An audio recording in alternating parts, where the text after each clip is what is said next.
Okay, guys, welcome back to part two of the Iron Man 2 review. And now we're going to get into the War Machine, which was played by Don Cheadle. And how do you feel about that? Actually, I felt the War Machine figure, War Machine character of the movie was great itself. I love like how they had the insignias of like weapon insignias all on it, like aircraft. The thing that I had a problem with, I sort of more like the Terrence Howard character a lot more. He was taller. He was more military looking than Don Cheadle. Who was actually, I'm not trying to take anything away from Don Cheadle. He's actually really, in all honesty, a better actor than Terrence Howard. But he didn't actually fit the role. I think as smooth as probably, Terrence Howard would have. But once he was, I think the only, I guess like the part I can say that he looked great in was when Justin Hammer came to Aircraft Hangar, and when he was telling him, the stuff that he wanted, and he stood up there like, impressed me, So, and that part, that's when I started looking at him as James Rhodes. From that part on, all before then, it didn't really seem like it. Even with the Iron Man and War Machine battle, I didn't really get the real kind of, like lock, like, this guy's really War Machine.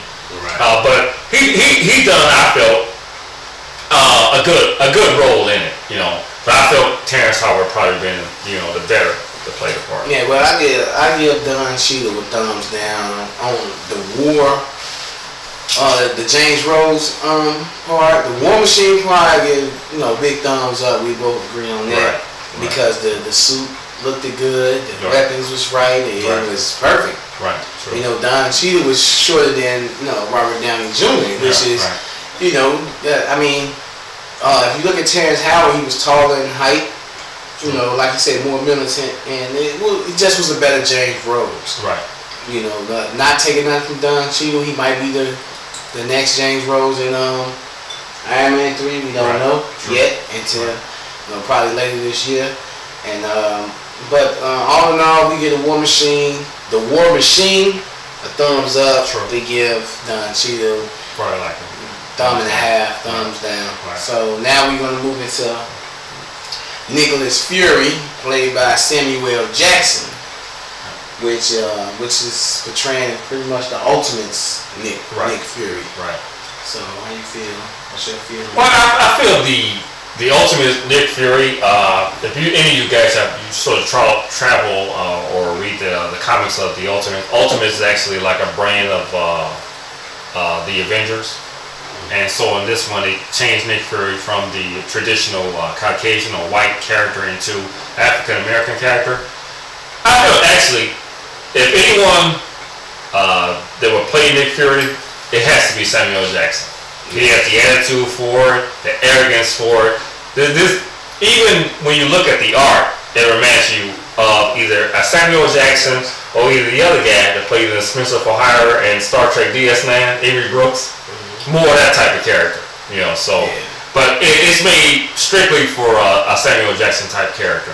Yeah, I mean. But I enjoyed it. I feel he did the role right. He played the role right. He had like a lot of humor for it, but I got my eye on you type thing. They told Tony Stark. So yeah, I get a thumbs up on that character. Yeah, I mean, I agree with him on that. I give the character a thumbs up. I like Ultimate's Nick.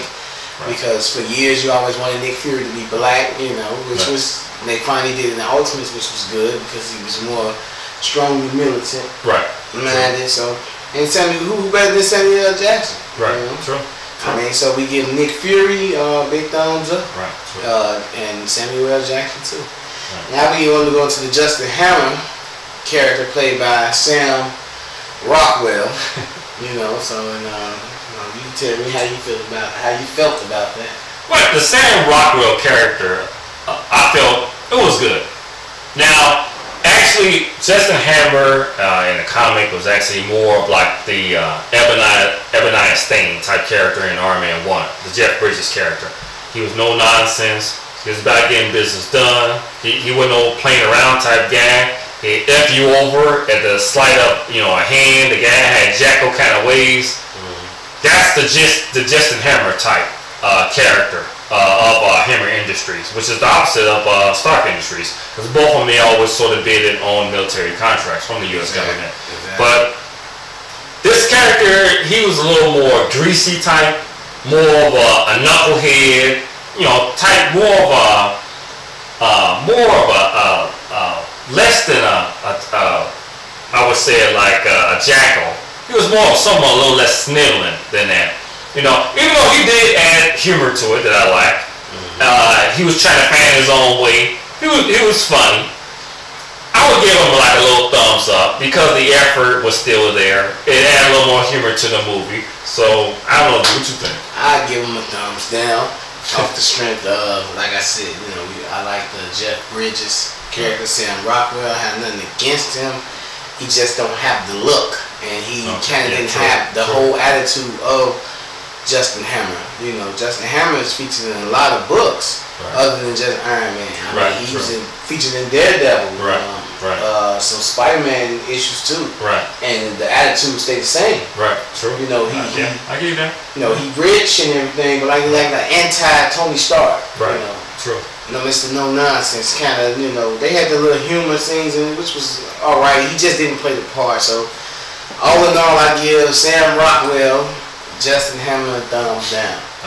So now we would enter the Gwyneth Paltrow, Pepper Potts, and I feel she still played a good part. I can do more without the love story. We got enough of that in part one, and through years of books. But I like it. I really didn't like the CEO part. Her taking over. I didn't. I prefer her to stay the secretary and everything because that's what she was. But she did a good job. I did like how she was most serious. She was most serious. She knew her position changed. So I agree with them on that part. And I did like it that part. I didn't like her being CEO. But when she was CEO, she made sure she was even serious with Stark. I'll give her a thumbs up on that one. Thumbs down on the CEO part.